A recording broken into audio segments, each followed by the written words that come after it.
hapon sa inyong lahat. Kami ang kawalong paitang mula sa Sampaguita.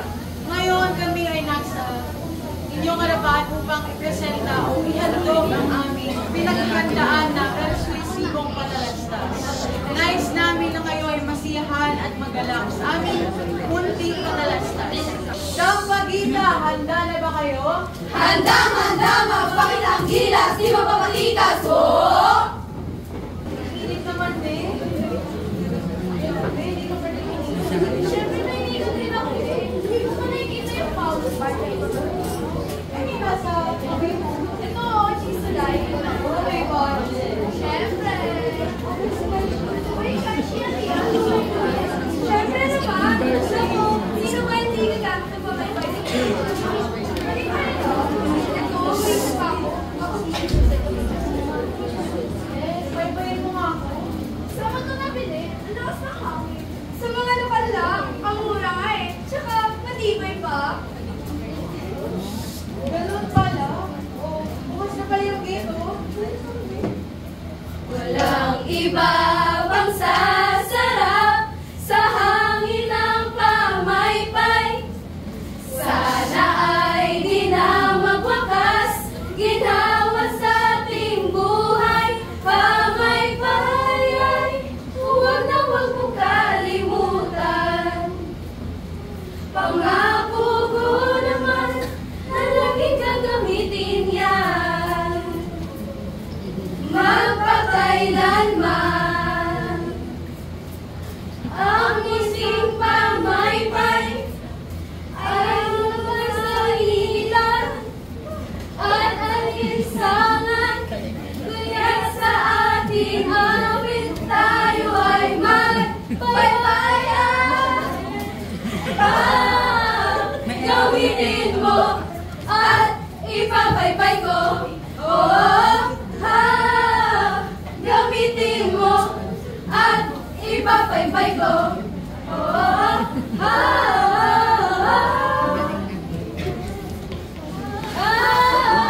gawinin mo at ipapaypay ko. Oh, gamitin mo at ipapaypay ko. Oh, tara, gamitin ang pamaypay at sabay-sabay natin labanan ang init.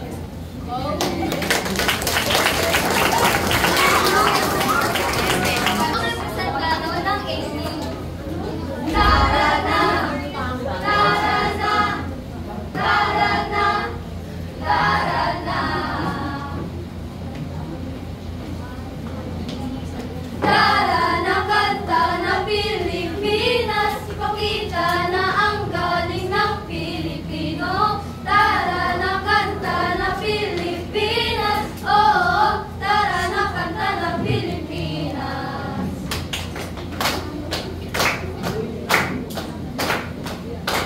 Tara na, Pilipinas, kanta na Pilipinas. Tara na, kanta na Pilipinas, makita na ang galing ng Pilipino. Tara na, kanta na Pilipinas, oo, tara na, kanta na Pilipinas. Saan man dakon, sa Visayas, Mindanao, ang tinig mo ay sadyang kahanga-hanga. Awit mo ay salong ng iyong buhay. Aawitin ng buong bansa. Ang galing mo, kapatid, kailanman. Buong bansa ngayon ay kakanta. Tara na, kanta na Pilipinas, makita na ang galing ng Pilipino. Tara na, kanta na Pilipinas, oo, tara na, kanta na Pilipinas. Pagmalaki ang Luzon, Visayas, Mindanao, sadyang lahat ay iyong pinapahanga. Makikinig sa kwento ng iyong buhay at saksi ang buong bansa. Ang galing mo, kapatid, kailanman. Buong bansa ngayon ay kakanta. Tara na, kanta na Pilipinas, ipakita na ang galing ng Pilipinas.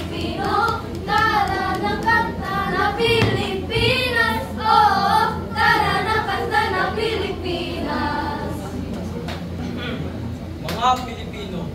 Sa mga mata ng bayan, apoy ay sumisibol.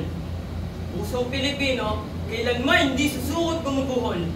Sa gitna ng unos, pag-asa'y naninindig. Kaya di sa puso, diwang lagi naninindig. Ang galing mo, kapatid, kailanman buong bansa ngayon ay kakanta.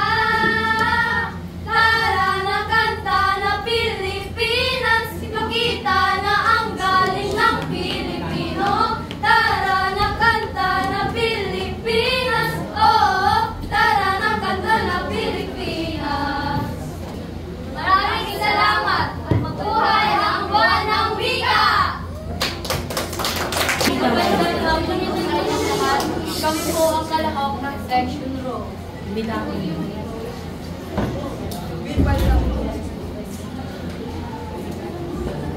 Tapos ang advisor nila si Ma'am Rose Kaita.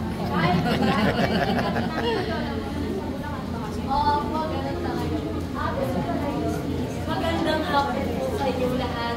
Ako si John Darren A. Soriano. Pinakikilala ko ang produkto ng Bulacan, ang bilao. Ang bilao ay gawa sa ratal o bamboo na nagsisilbing dekorasyon sa bahay o kaya pag-aano ng bigas. Bilao, bilao. Sa bawat araw, bilao ang ating kasama. Matibay pagkaan sa trabaho ay laging handa. Bilao, bilao, bilao. Kagapistahan ng gawang Pinoy. Tibay at walang mabantay. Sa trabaho ay laging kasabi wala ay subok na. Bilao sa bawat gawa ang ginagawa. Maraming salamat po. Magandang hapon. Kami nga pala ang kalahok ng 8 Dahlia.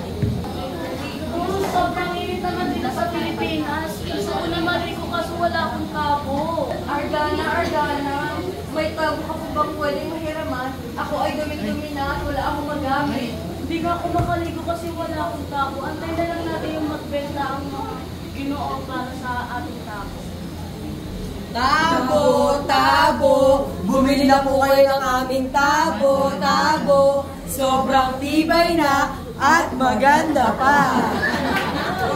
Sa wakas, meron na po kaming tabo.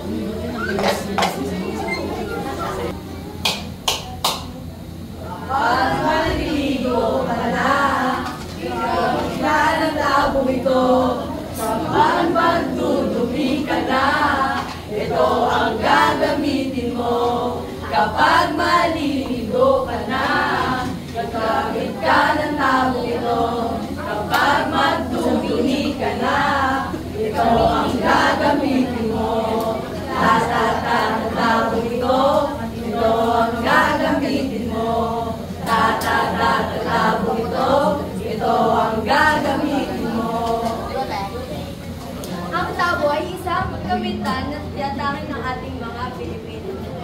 Noong unang panahon, marami ito pwedeng paggamitan at hindi kumpleto ang tahanan natin kapag walang tabo. Kaya mahalaga ang tabo para sa kasalanan.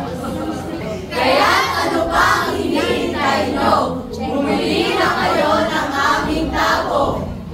Magandang hapon po sa ating lahat. Ako po si Ginoong Christian John C. Bernaba ng Ikramya. Nandito po kami sa inyong harapan para itanghal ang aming patalastas. Nawa po sa inyo ay mahal ang aming presentasyon. Mahal na Pisipe! Kung ba yan? Saglit! Ano ba yan? Nasira na naman. Paano na to? Ano nang gagawin ko? Ako ang yung very god, madam! Oy, Lori, huwag ka nga maglungkot-lungkutan dyan. Alam kong isa mga bulbil pa. Kaya nais kitang galuan ng isang sapatos. Ngunit, sa isang kondisyon, kailangan mo mahanap ang sapatos na aking itinago sa kabubatan. Ngunit, paano ko mahanap yun? Ang lawak-lawak na lugar na to. Eh, di gamitin mo ang mga mata mo, guys. Sandali! Paano ko mahanapin yun? Teka, ano yung naririnig ko? Ayun! Nakakabaliw na pag-ibig, sigurado di nakapayag dahil ang puso palayo sa'yo. Oh, baby, halika, tara na, sa mo ba gustong pumunta? Luzon, Visayas,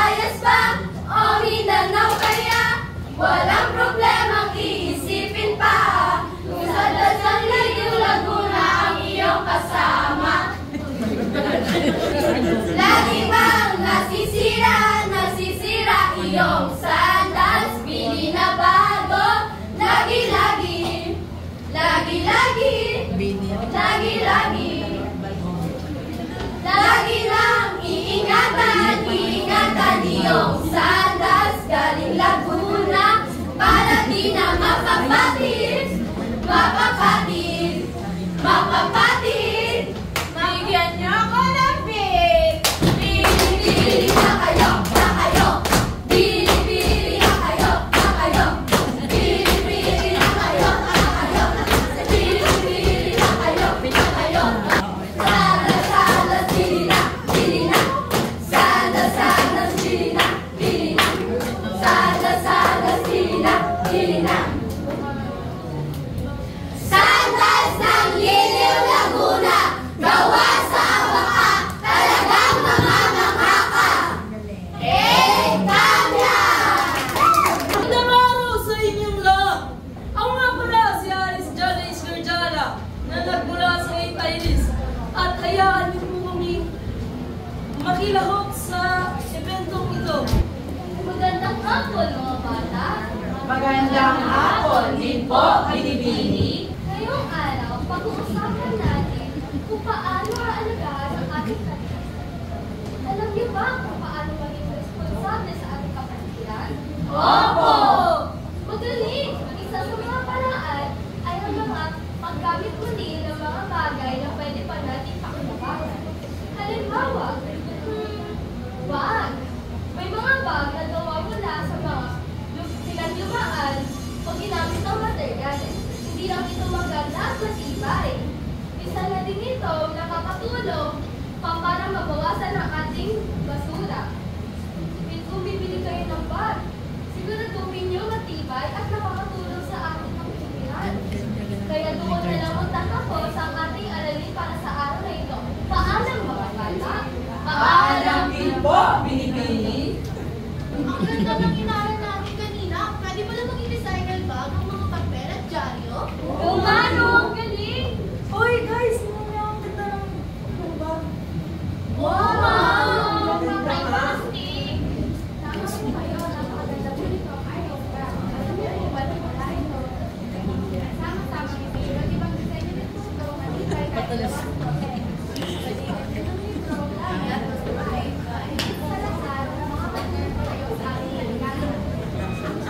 Ang ganda lang pala! At eco-friendly pa! Tama po! Kaya bilhin na dahil sa bawat pagbili ng isa ay makakatulong kayo mabawasan ang mga basura at mapanatili malinis ang ating kapaligiran. Kaya tara na! Bili na! Mag-Iris Recycle Iris Bag na kayo! Iris Bag na eco! Yeah, yeah! Iris Bag na eco! Yeah, yeah! Iris Bag na eco! Bag na bago! Recycled paper! Asensado! Iris Bag na eco! Ating suportahan! Napili natin ating isulong para kalikasan, pangalagaan, Iris Bag na eco. Eto is swak sa'yo. Iris Bag na eco, ating suportahan. Nakikita natin ating isulong para kalikasan, pangalagaan, Iris Bag na eco, ating suportahan. Iris Bag, bag na eco, bag na bago, recycled paper, asensado! Magandang hapon sa inyong lahat. Kami po pala ang ikawalong baitang pangkat Hyacinth. Ilalim ng araw na makulay, huli ng maibon ang lalapay sa hinuwagin. Ngayon na mahulay, magkapit sa buhay na makulay. Banig-banig, sumasayaw ang langit. Tara, tara, tayo ay umawi. Tara, tara, sumabay sa ibang hangin. Tara, tara, sumasayaw ang langit. Punong-puno ng kulay ang langit. Huli ng mga ibon, naglalakbay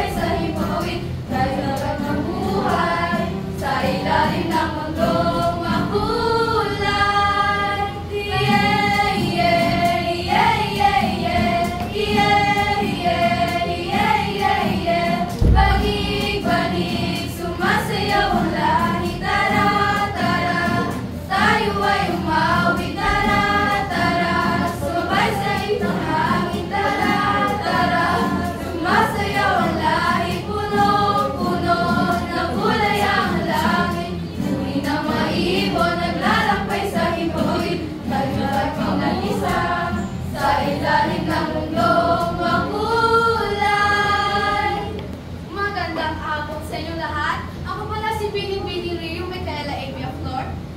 Bumili na kayo ng banig, lalo na kayo ng pag-inip. Presko ito higaan, masarap matulog sa banig. Ang sihiling ng paghabi ng banig ay isang pinakamalagang tradisyon sa Pilipinas, lalo na sa mga relihiyong tulad ng Samar, Bohol, at Basilan. Ang mga banig ay hindi lamang mga gamit na may silbi. Ang mga ito ay mga kalima ng pagkultura, bawat isa ay nagkwento ng kasaysayan ng mga kamay sa lumilikha nito.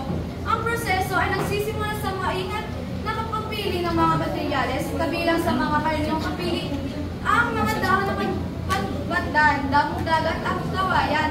Ang mga materyales na ito ay inaani, pinatutuyo sa ilalim ng araw at pagkatapos ay tinitinaan sa mga makulay-kulay. Ang paghabi mismo ay isang paggawa ng pagmamahal na madalas na ipinabasa sa mga inasyon. Ang mga paghabi ay nagsasalita sa mga proseso ng mga katupakan at kasiningan ng lumilikha ng kasilimuhan ng pattern at disenyo. Ang banig ay isang patunay na pagmalikhain at pagiging maparaan ng mga Pilipino. Isang timpla na kalikasan at kasanayan ng tao. Muli, pumili na kayo ng aming banig, lalo na sa tag-init. Presko ay kailangan masarap matulog ang banig. Ilalim ng araw na makulan, huni ng maibon, naglalakbay sa hibawit. Kayo ay pinag-isa sa ilalim ng mundong makulay. Banig, sumasayaw ang lahi, tara, tara. Tayo ay umawi, tara, tara. Sumabay sa hip ng hangin, tara, tara. Sumasayaw ang lahi, puno-puno ng kulay ang lahi. Huni ng mga ibon, naglalakbay sa hibawit. Tayo ay pinag-isa sa ilalim ng mundong makulay. Yun lamang po. Maraming salamat po sa inyo lahat. Maraming salamat po sa nakikinig sa aming kanta. Ako sa inyo lahat. Kami po ang Pangkat Maribol. At ang aming presentasyon ay ayon sa mga produkto ng bago. Yan, ganda naman dito sa Baguio. Sa mga haliwaras. May mga haliwar. Ano ba sa pagkakaliwar? Yan po. Maraming masira yung Baguio.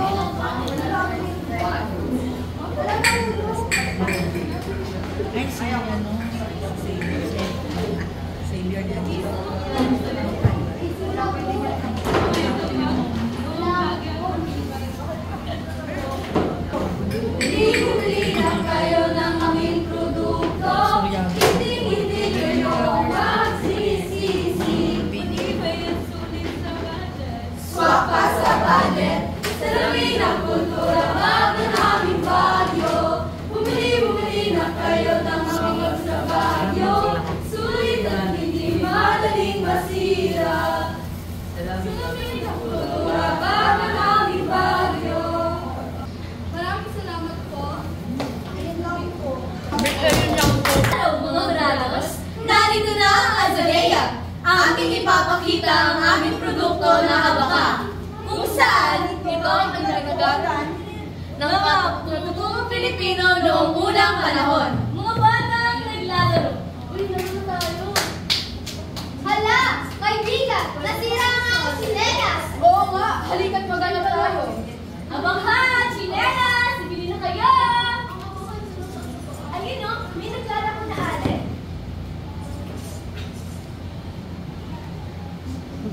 Oo nga! Masasabi mo ito na maganda at matibay. At isa pa, hindi ito marupok. Kaya, maaari pa ba kami bumili ng iyong mga chinelas? Magiging sa akin na. May unang suki na agad. Basta dito sa abangan namin mga kasutulog ang maganda at matibay.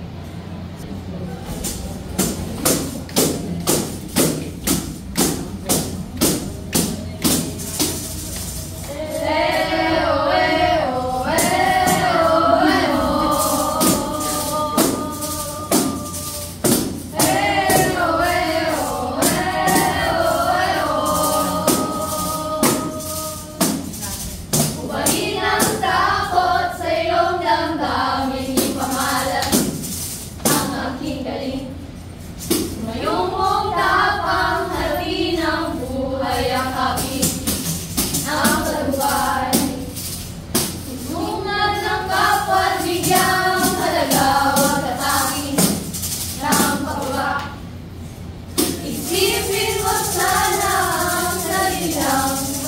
sama bayanihan. Subukan natin